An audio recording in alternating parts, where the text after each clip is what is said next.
বলবো, আল্লাহ তুমি প্রশ্ন করার আগে তোমার একটা কথা বলি, আমারে কিছু জিজ্ঞেস করো না, আমি সব করেছি। এমন কোন পাপ নাই যে পাপ আমারে দিয়ে হয় নাই। তোমার রহমত দিয়ে তুমি জান্নাতে পাঠাবা, তোমার দয়ায় জান্নাতে যেতে চাই, আমল দিয়ে না। পারবেন বলতে?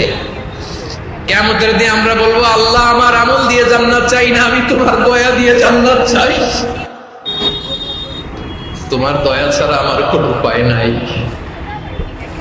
কারণ আল্লাহ যদি বিচার করে, বাঁচার কারো উপায় নাই। আল্লাহ যদি বলে ফেলেন তুই এটা করলি কেন, ওখানে গেলি কেন, কোরআনে 1000 বার নিষেধ করলাম তারপরেও এই পাপে জড়ালি কেন, এরকম প্রশ্ন ছুড়ে দিলে আমার উত্তর আছে? বাঁচার কোনো উপায় আছে? রোজ হাসরে হে আল্লাহ আমার করুণা বিচার।